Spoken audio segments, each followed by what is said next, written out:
Classes में आपका स्वागत है। में जीन पियाजे संबंधित जो सिद्धांत थे उसको हमने चर्चा करी थी, जिसमें हम लोग उनके द्वारा बताए गए विभिन्न पहलू जो कि बाल विकास से संबंधित और उनकी जो विशेषताएं थी, जिससे संज्ञानात्मक विकास और मानसिक विकास जो है हम लोग देखे थे कि बच्चे कैसे सीखते हैं। तो उसके बाद जो है हमने जो है उस पर आधारित जो है इस वीडियो को लाया हूँ, क्योंकि किसी भी वीडियो को देखने के बाद अगर आप ऑब्जेक्टिव पढ़ते हैं और बनाते हैं, अगर आप सोल्व करते हैं, तो आपका जो है आत्मविश्वास जो है वो बढ़ता है। इसके साथ ही कई प्रश्न इसमें ऐसे हैं जो मैंने पहले भी इस बात की आप लोगों से चर्चा करी थी कि कुछ प्रीवियस ईयर का जब हम लोग प्रश्न देखेंगे तो आप पाएंगे कि हमने जो भी कॉन्सेप्ट को पढ़ा है तो वो किस रूप में जो है अप्लाई होता है। इसके अलावे जो है हम लोग ये भी चीज देखेंगे कि जो भी फ्रेंड्स जो है नहीं देखे हैं तो सबसे पहले वो उस वीडियो को देख लें। जिन प्याजे महोदय का जो सिद्धांत है उसको देख लें। उसके बाद जो है ये वस्तुनिष्ठ प्रश्न को देखें, तब जो है आप उसको जो है अधिक से अधिक जो है समझ पाएंगे। चलिए आज इस सेशन को प्रारंभ करते हैं। देखते हैं जीन पियाजे में कि जीन पियाजे के अनुसार विकास की पहली अवस्था के दौरान बच्चा सबसे बेहतर सीखता है। तो हम लोग ऑलरेडी चर्चा कर चुके हैं कि बच्चा जो बेहतर सीखता है वो इंद्रियों के प्रयोग से। और आप जानते हैं कि इंद्रियों का मतलब जो है वो आंख, कान, नाक होता है। और इस उम्र में जो है बच्चा आसानी से जो है आंख, कान, नाक का जो है वो प्रयोग करके जो है वो सीखना जो है वो चालू कर देता है। इसीलिए जो है ये इम्पोर्टेंट होता है इंद्रियों के प्रयोग से। तो सेंस ऑर्गन जो है बच्चा का 2 साल तक में जो है वो विकसित हो जाता है। इसके आगे है 2 नंबर प्रश्न है हमारा कि पियाजे के अनुसार व्यक्ति के किस विकास में उसके जीवन के किस भाग का विशेष योगदान होता है। तो ये है बचपन का, क्योंकि बचपन जो है वो गोल्डन पीरियड होता है किसी भी बच्चे का, क्योंकि वो भले मूर्ख कोई भी चीजों को समझे, लेकिन उसके जीवन में जिस स्वरूप में उसे रखा जाता है, उसे परिवेश दिया जाता है, हम लोग देखते हैं कि उसका जो बचपन है वो जो मजबूती प्रदान करता है और उसी के आधार पर उसके बाद की जो भविष्य है वो तुलना और तय भी हो जाती है। चलिए तीसरा प्रश्न देखते हैं कि तार्किक चिंतन की क्षमता का विकास किस अवस्था में होता है। तार्किक चिंतन, तार्किक चिंतन का यहाँ जो मतलब है, हम कोई भी चीजों को जो सोचते हैं, तर्क करते हैं, एनालिसिस करते हैं, तो वो उसी चीज का है कि क्षमता का विकास किस अवस्था में होता है। तो औपचारिक अमूर्त संक्रियात्मक अवस्था में। तो इसी अवस्था में जो है अमूर्त संक्रियात्मक अवस्था में जो है हम लोग तार्किक जो है वो करते हैं, ये चीज है। इसके बाद जो व्यक्ति और वातावरण के संबंध को कौन सा बाहरी रूप से प्रभावित करता है, व्यक्ति और वातावरण में। तो हम लोग कल चर्चा किए हुए थे कि व्यक्ति और वातावरण को कैसे जो है अनुकूलन जो है वो प्रभावित करता है। इसके साथ ही आप जानते हैं कि अनुकूलन जो है, जब कोई व्यक्ति किसी वातावरण में अपने आप क्या करता है वो ढाल लेता है, तो उसी को हम लोग क्या करते हैं, अनुकूलन कहते हैं। और ये अनुकूलन जो है हर एक जीव जंतु का क्या होता है, एक महत्वपूर्ण लक्षण है।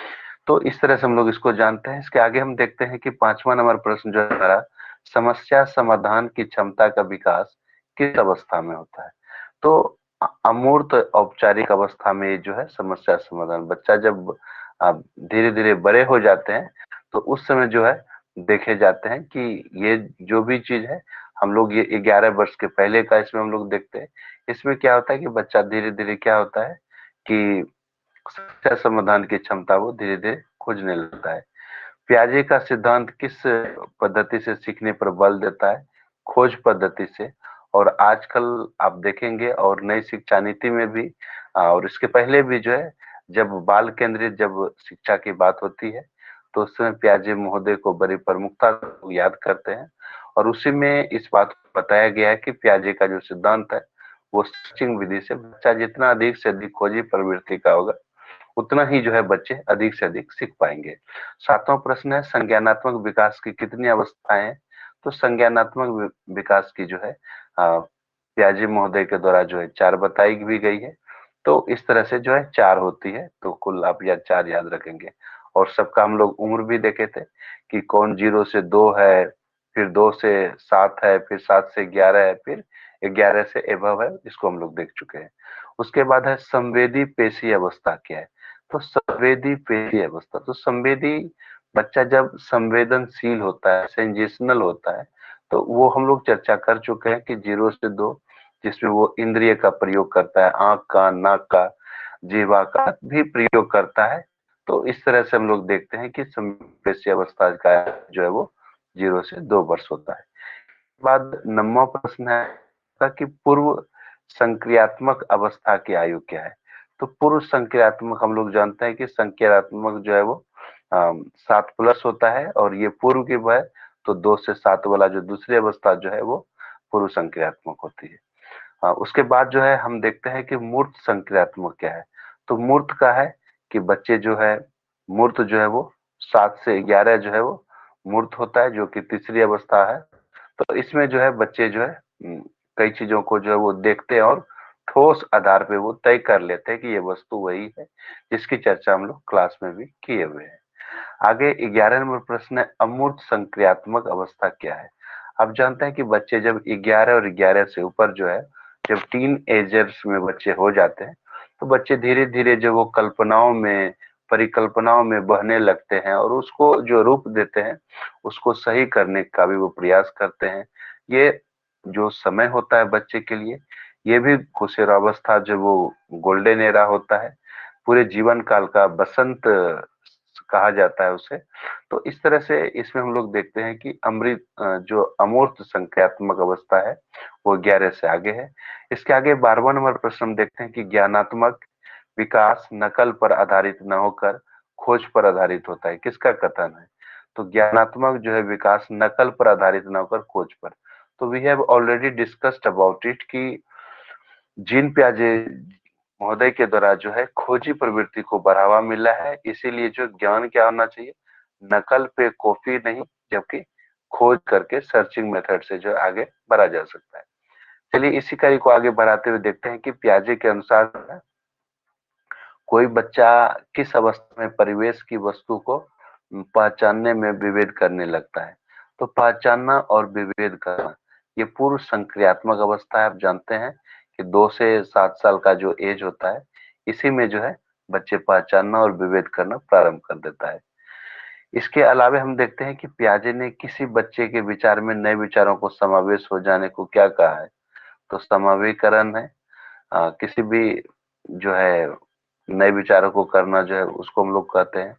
इसके बाद है वातावरण के अनुसार स्वयं को ढालना। हम लोग इसको चर्चा कर चुके हैं। अनुकूलन जो है वो स्वयं को, और जो ढालना जो है वो अनुकूलन कहलाता है। और ये हर एक सजीव का गुण होता है, और इसी से जो है उसका वृद्धि भी संभव है। अगर अस्तित्व में रहना है तो ये गुण जो है अपनाकर ही रखना पड़ता है। किसी का भी जो है हम लोग उसका उदाहरण देख सकते हैं, और वही जो है लगातार विकास में जो है वो टिका हुआ है। तो ये हम लोग प्रश्न देख रहे थे अभी। ये आगे हम लोग इसमें देखते हैं कि और जो प्रश्न है इसका, उसका हम लोग आगे का प्रश्न जो देखते हैं, तो 16 नंबर हम लोग जो प्रश्न देखेंगे, तो 16 नंबर है कि जीन पियाजे ने संक्रियात्मक विकास में क्यों और कैसे, प्रश्न किस उम्र में, प्रश्न जो है अधिकतर जो बच्चा है आप देखेंगे कि जब 2 से 7 वर्ष, जिसको पूर्व संक्रियात्मक अवस्था कही जाती है, उसके बच्चे अधिकाधिक प्रश्न जो है वो अभिभावक से, स्कूल में पेरेंट से, या परिवार के अन्य सदस्य है, या उसके जो दोस्त मित्र वगैरह जो भी है, सब लोगों से वो जो है प्रश्न पूछते हैं। आगे प्रश्न है 17वां प्रश्न है कि जीन पियाजे के अनुसार नवीन जानकारी के आधार पर पुरानी योजनाओं में संशोधन को क्या कहते हैं? समावेशन। कोई चीज पुरानी है उसमें नई को जोड़ना, समावेश करना जो है, ये बहुत ही पॉपुलर वर्ड है, आप जानते हैं इसके बारे में। चलिए आगे बढ़ते हैं। जीन पियाजे के अनुसार नवीन जानकारी में संशोधन प्रक्रिया क्या होती है? तो समायोजन। जब जब जानकारी में संशोधन होता है, कोई भी लेटेस्ट इंफॉर्मेशन में जब हम उसमें चेंजेज करते हैं इंफॉर्मेशन में, तो उसको हम लोग समायोजन कहते हैं। और समावेशन जो हम लोग नवीन जानकारी के आधार पे क्या करते हैं, जो पहले से जानकारी रहती है उसको में संशोधन करते हैं, तो उसको हम लोग समावेशन कहते हैं। चलिए आगे 19 नंबर प्रश्न देखते हैं कि जीन पियाजे का बच्चों का चिंतन वयस्कों की अपेक्षा कैसा होता है। तो बच्चों का चिंतन जो है वयस्कों के में क्या होता है, वो मतलब कि प्रकार में भिन्नता होती है बजाय मात्रा का। प्रकार में चिंताएं उसमें भी होती है, लेकिन इसमें प्रकार हो जाता है, जबकि इसमें मात्रा का बदलाव देखने को मिलता है। तो इस तरह से हम लोग जो है बच्चों और बड़े में हम लोग चिंतन का जो है चेंजेस देखते हैं। हम लोग बच्चों में पलावटी गुण हम लोग ऑलरेडी देख चुके हैं वीडियो में कि बच्चों में पलटावी पलटावी कब आ जाता है। तो पलटावी गुण जो है वो मूर्त संक्रियात्मक अवस्था जो 7 से 12 है, यही है। इसी में जो है बच्चे क्या करते हैं, कोई भी नई चीजों को सीखकर अपग्रेडेशन की ओर बढ़ता है, आगे की ओर बढ़ता है, तो वही जो है पलटावी गुण कहलाता है, जो कि 7 से 12 में देखने को मिलता है। आगे हम देखते हैं किस नंबर में कि नियमकरण की अवस्था में अवस्था किस अवस्था को किया जाता है, नियमीकरण। तो मूर्त संक्रियात्मक अवस्था जो है वो इसमें जो है कही जाती है, जो कि 7 से मतलब कि ये 7 से जो है 11 12 जो भी है, 11 मेनली माना जाता है, कहीं 12 भी। तो इस तरह से हम लोग देखते हैं। इसके बाद देखिए एक क्वेश्चन जो काफी इंपॉर्टेंट है, ये आया हुआ भी है। पियाजे के अनुसार बच्चा वस्तु अस्थायित्व गुण को कब प्रदर्शित करता है, अस्थायित्व गुण को कब प्रदर्शित प्रदर्शित करता है, रिप्रेजेंट करता है। तो पूर्व संक्रियात्मक चरण में जो बच्चा धीरे धीरे 2 से 7 वर्ष में जो है बच्चा धीरे धीरे जो है वो संक्रियात्मक गुण की ओर जो है वो मतलब डेवलप करने लगता है, उसमें परमानेंट होने लगता है। चलिए आगे प्रश्न देखते हैं 23 नंबर में जो पूछा गया है के अनुसार बच्चों का चिंतन वयस्कों में से प्रकार में भी ना होता है बजाय मात्रा के। तो प्रकार मात्रा दोनों जो है काफी इंपॉर्टेंट है। इस चीजों को हम लोग पहले भी देख चुके हैं, प्रकार और मात्रा चिंतन में। इसके आगे हम लोग देखते हैं बालकों में जो लक्षणिक जो है कार्य मुख्य रूप से 2 क्रियाओं द्वारा होता है, एक अनुकरण द्वारा और खेल द्वारा जो है बच्चों में होता है। और जनरली हम लोग जानते हैं कि पूर्व संक्रियात्मक जो 2 से 7 है उसको एक खिलौना भी बोला जाता है, टॉय एजेस भी उसको बोला जाता है। तो इसमें 2 चीज है, बच्चे नकल करना अनुकरण करते हैं, और खेल खेल में जो बच्चे बहुत सारी चीजों को सीखते भी है। चलिए आगे हम देखते हैं 25 नंबर प्रश्न है हमारा। जीन पियाजे के अनुसार प्रारूप निर्माण वर्तमान योजनाओं का बनाने हेतु तकनीकी में संशोधन नवीन जानकारी में आधार पर पुराना योजनाओं में संशोधन के परिणाम के रूप में घटित होता है। दोनों प्रक्रिया को जाना जाता है। अब हम लोग चर्चा किए थे समावेशन और समायोजन। समावेशन में हम लोग चर्चा किए थे कि पुरानी जो सूचनाएं रहती है उसको अप टू डेट करते हैं हम लोग नई सूचना के साथ, समावेशन। और समायोजन में है कि नए जानकारी में जब और भी चीजों को जोड़ना होता है, और भी जानकारी आ जाती है, तो उसको समायोजन। तो एक ही पॉइंट हम लोग ध्यान में रख सकते हैं कि समावेशन में पुराने से नए के साथ जो है उसको मिक्स करते हैं, बाकी समायोजन में जो है नए को नई के साथ जोड़ते हैं। चलिए 26वां नंबर प्रश्न देखते हैं कि जीन पियाजे के अनुसार अधिगम के लिए क्या आवश्यक है। आप जानते हैं कि अधिगम जो है वो लर्निंग को रेफर्स करता है, और इसके बारे में क्या है कि शिक्षार्थी के द्वारा पर्यावरण का सक्रिय खोज। तो पर्यावरण आप जानते हैं कि पृथ्वी की चारों ओर फैले जो भी आवरण है पर्यावरण कहलाता है, और इसका सन्निवित्तीय भी परिज और आवरण होता है। तो इसमें यही होता है कि बच्चा जितना पर्यावरण अर्थात अपने वातावरण में जितना एक्टिव रहेगा, उतना जो है बच्चा है वो पर्यावरण के बारे में जानेगा, अधिक से अधिक उसका जो है वो लर्निंग संभव हो पाएगा। चलिए आगे हम देखते हैं इसमें कि बच्चे 27 नंबर प्रश्न है कि बच्चे दुनिया के बारे में अपनी समझ का सृजन करते हैं, इसका श्रेय किसको जाता है। ये जीन पियाजे महोदय ने जो है, जो स्विट्जरलैंड के वैज्ञानिक है, 1896 में इनका जन्म हुआ था। तो उन्होंने ही कहा था कि बच्चे क्या है कि अपने जो अपनी समझ का जो वो सृजन करते हैं, वो मतलब कि तैयार करते हैं, सृजन करते हैं। तो ये जीन पियाजे महोदय के द्वारा ये प्रश्न भी आया हुआ है, काफी इंपॉर्टेंट है ये सब। और इसके बाद जो है 28 नंबर देखते हैं कि कौन सी अवस्था में बच्चे अमूर्त संकल्पनाओं के विषय में जो है वो तार्किक चिंतन करता है। तो हम लोग देखते हैं कि अमूर्त में जो है जनरली जो है 7 से पहले वो मूर्त में ही, लेकिन 7 से 11 में जो है वो अमूर्त में भी जो है वो करने लगता है। तो इस तरह से हम लोग जो है देखते हैं प्रश्न को। चलिए आगे देखते हैं, इसी कड़ी को आगे बढ़ाते हुए हम देखते हैं आगे कि प्याजे प्याजे का हम लोग देखते हैं कि प्याजे के संज्ञानात्मक विकास के चरणों में, क्योंकि 4 जो चरण बताया गया है प्याजे महोदय के द्वारा, वो सब संज्ञानात्मक, इंद्रिय गामक संवेदी प्रेरक। तो हम लोग कल चर्चा किए थे, वीडियो में भी हम लोग चर्चा किए हुए ऑलरेडी। बाकी इसमें भी जिसमें बच्चे का सेंस ऑर्गन काम करने लगता है, आंख, कान, नाक वगैरह सब, तो हम लोग देखते हैं कि 0 से 2 वर्ष तक जब बच्चा होता है तो करने लगता है, और उसी को ये इंद्रिय गामक संवेदी प्रेरक अवस्था किसके साथ संबंधित है। तो बच्चा क्या करता है, अनुकरण करता है, स्मृति करता है और मानसिक निरूपण करता है। आंख, कान, नाक से ये सब चीजें जो आंख से देखकर अनुकरण करना, आंख से याद भी देखकर कुछ चीजों को, मानसिक निरूपण सब एक दूसरे से जुड़ा हुआ। तो 29 नंबर हम लोग ये देखते हैं। आगे हम लोग इसमें ये चीज देखते हैं इसमें कि 30वें प्रश्न है कि 1 वर्ष तक के शिशु जब आंख, कान, हाथों से सोचते हैं तो कौन सा स्तर शामिल होता है। तभी जस्ट हम लोग चर्चा किए हुए इंद्रजनित गामक स्तर जो ये चर्चा का विषय होता है। आगे हम लोग देखते हैं कि 31 नंबर प्रश्न है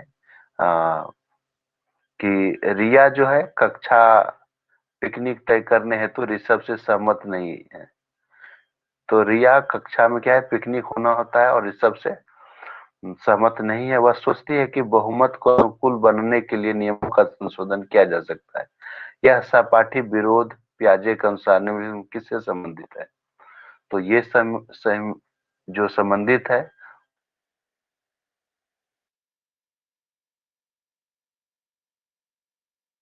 से, ये संबंधित है सहयोग और हैं कि सहयोग और नैतिकता से। सहयोग से ये होता है कि जब कोई काम करना प्रारंभ करता है और उसका किसी का साथ मिल जाता है, जैसा कि हम लोग देख रहे हैं कि एक बच्चे तैयार है, एक बच्चे तैयार नहीं है, तो यहाँ सहयोगात्मक नहीं हो रहा है। लेकिन अगर दोनों का कोई भी किसी भी बिंदु पर अगर दोनों का विचार जो है वो समान हो जाता है, तो कहीं ना कहीं हम लोग कह सकते हैं कि वो फिर वहां जो है सहयोग की भावना हो सकती है। और अनुकूल बनने के लिए क्या है, ये भी है, तो संशोधन किया जा सकता है। कोई भी नियम है, पुराने नियम में ये भी अप्लीकेबल है। तो सहयोग और नैतिकता जो वो भी जीन प्याजे महोदय ने इसकी भी चर्चा करी थी। 32 नंबर प्रश्न है संज्ञानात्मक विकास किसके द्वारा समर्थित होता है। तो संज्ञानात्मक विकास में हम लोग देखे हैं कि कई चीजों का समन्वित है वो रूप। एक समृद्ध और विविधतापूर्ण वातावरण जो है वो संज्ञानात्मक विकास में आता है। इस हम लोग देखते हैं प्रचलित योजनाओं में नई जानकारी जोड़ने को किस नाम से जाना जाता है। तो एक तो हम लोग अनुकूलन अभी चर्चा किए, लेकिन जब नई जानकारी जोड़ देते हैं योजना वगैरह में, तो कंडीशन जब यहाँ लग जाता है तो फिर हम उसको जो है आत्मसातकरण जो है वो आत्मसात जो है उसको एडॉप्ट जो हम लोग जिसको बोलते हैं, तो वही एडॉप्ट जो हम लोग करते हैं। इसके हम लोग देखते हैं कि पियाजे के अनुसार अ, निम्नलिखित में से कौन सा व्यक्ति संज्ञानात्मक विकास को प्रभावित नहीं करेगा। तो सामाजिक अनुभव जो है वो संज्ञानात्मक विकास को प्रभावित नहीं करेगा, क्योंकि हर एक व्यक्ति जो है वो व्यक्तिगत रूप से धीरे धीरे आगे सीखता है, बढ़ता है। तो सामाजिक जो है कहीं ना कहीं उसको आगे ही बढ़ाएंगे, न वो पीछे हटेंगे। इसलिए सामाजिक का जो है उस पर कोई जो है विशेष प्रभाव नहीं पड़ता है, नहीं पड़ेगा। ये प्रश्न भी पूछा गया है, तो इसीलिए जो है ये इम्पोर्टेंट भी है। चलिए आगे प्रश्न देखते हैं कि एक अध्यापिका ने ध्यान दिया, काफी ये इम्पोर्टेंट क्वेश्चन है। अध्यापिका ने ध्यान दिया कि पुष्पा जो है अपने आप किस एक समस्या का समाधान नहीं कर सकती, फिर भी वह एक वयस्क या साथी के मार्गदर्शन की उपस्थिति में ऐसा करती है। तो ऐसा मतलब कि इस तरह का जो मार्ग है, इसको किस रूप में देखा जा सकता है? ये जो रास्ता जो दिखाया जाता है, तो इसको जो बताया जाता है, इसको एक सहारा देना जो इसको कहा जाता है। क्योंकि वो तो सेल्फ डिसीजन मेकिंग नहीं है उसका, लेकिन फिर भी जो है वो क्या करता है कि वयस्क साथी के द्वारा जो है, वयस्क आप जानते हैं कि वयस्क जो है 18 प्लस को वयस्क माना जाता है। तो एक वयस्क साथी जो अभी है क्या करता है, उसके मार्गदर्शन प्राप्त करते हैं, वो उसको अच्छे और बुरे दोनों चीज बताकर जो है, जो सही रहता है उनके बारे में बताते हैं, और कहीं ना कहीं फिर जो है पुष्पा जो है वो सही निर्णय ले पाती है।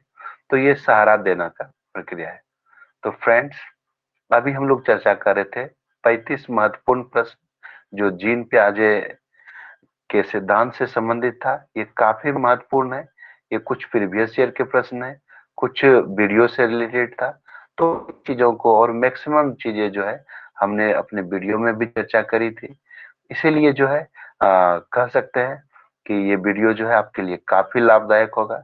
आप जरूर देखें।